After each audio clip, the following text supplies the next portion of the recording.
שלום וברוכים הבאים לוויזה פורום ויזה לארצות הברית. אני מאור והיום אנחנו נלמד כיצד להוציא ויזה לארצות הברית בדרך הפשוטה ביותר. אז אנחנו נפתח כמובן את דף האינטרנט ונקיש בכתובת visaform.co.il וניכנס לאתר. כמובן שאתם יכולים דרך החיפוש בגוגל לרשום ויזה פורם אפילו בעברית, והוא ימצא לכם את האתר ולהיכנס בצורה מאוד מאוד פשוטה לאתר.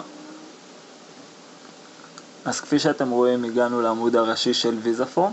בעמוד הראשי אנחנו יכולים למצוא שאלות ותשובות או כל מידע אחר בנושא ויזה לארצות הברית. כמובן שכל מידע נוסף תוכלו למצוא דרך הטלפונים שלנו, ואחד מהנציגים ישמח לתת לכם את השירות ולענות לכם על כל שאלה שתרצו. לפני שאנחנו מתחילים למלא את הטופס, מומלץ מאוד להכין דרכון כדי שנוכל למלא את הטופס כראוי. אתם תראו, מילוי הטופס הוא פשוט, קל ונוח.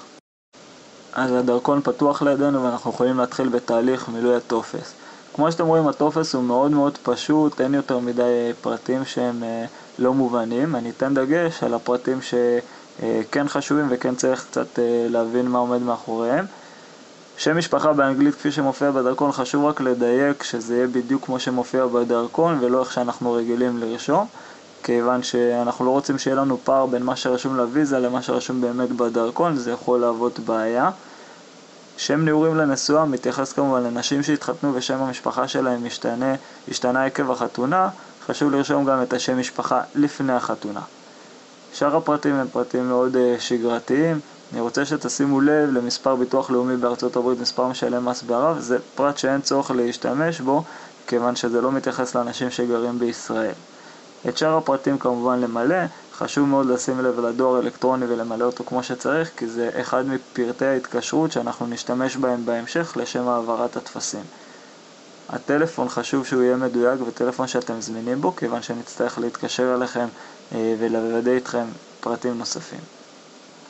אז מילינו את הפרטים בטופס ואנחנו יכולים ללחוץ המשך כדי להגיע לעמוד הבא.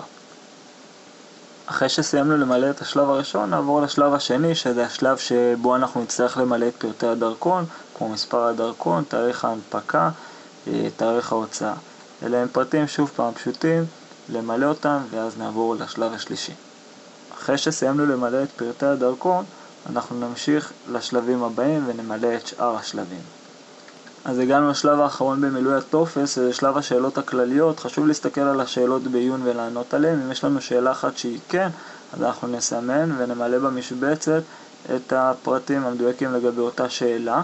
חשוב לציין שאחת התשובות על השאלות, במידה והיא כן, היא ממש לא פוסלת אותנו מלקבל מבעוד מועד ויזה לארצות הברית. היחידים שקובעים אם נקבל ויזה לארצות הברית כן או לא, אלה הם המראיינים בשגרירות, למעשה השגרירות עצמה. לכן אנחנו נסמן באמת מה שרשום ולא נדאג מכך שלא נקבל ויזה בעקבות אותה שאלה. אחרי שסיימנו לסמן את השאלות, אנחנו נציין באיזה ימים נוח לנו להגיע לשגרירות. חשוב לציין כבר עכשיו שהשגרירות פתוחה בימי שני עד שישי כולל, בימי ראשון היא סגורה, משעה 7:30 בבוקר עד 2:30 בצהריים, זה בתל אביב, והקונסוליה בירושלים באותם ימים רק שהיא פתוחה משעות 11 בבוקר עד 2:30 בצהריים. אחרי שסימנתי פה את הימים שנוח לי להגיע, אני אסמן וי על כך שאני מאשר על ההתקשרות בין ויזה פורם לביני, ועל התקנון שתנאי השימוש באתר. אני נכנס לתקנון על ידי לחיצה. אחרי שקראתי את התקנון, אני אוכל לסמן את הקוביות ב-V ולהמשיך לשלב הבא, שלב הסיום, שהוא למעשה אמצעי התשלום. כרגע אנחנו נמצאים בעמוד התשלום, ולפני שאנחנו בוחרים כיצד אנחנו רוצים לשלם, אם יש ברשותנו בן משפחה נוסף שרוצה גם להצטרף אלינו ולעשות ויזה, אנחנו נלחץ, נמלא את הפרטים ונחזור שוב פעם לעמוד התשלום. לאחר מכן נבחר באמצעות תשלום דרך כרטיס האשראי. חשוב לציין שהאתר הוא מאובטח ואין עם זה שום בעיה להכניס את פרטי כרטיס האשראי. כמובן במידה ותרצו אתם יכולים לסמן באמצעות הזמנה טלפונית, ואחד מהנציגים שלנו ייצור אתכם קשר בהקדם ויקח מכם את פרטי כרטיס האשראי. אחרי שסימנו, אנחנו לוחצים לתשלום ועוברים לעמוד הבא.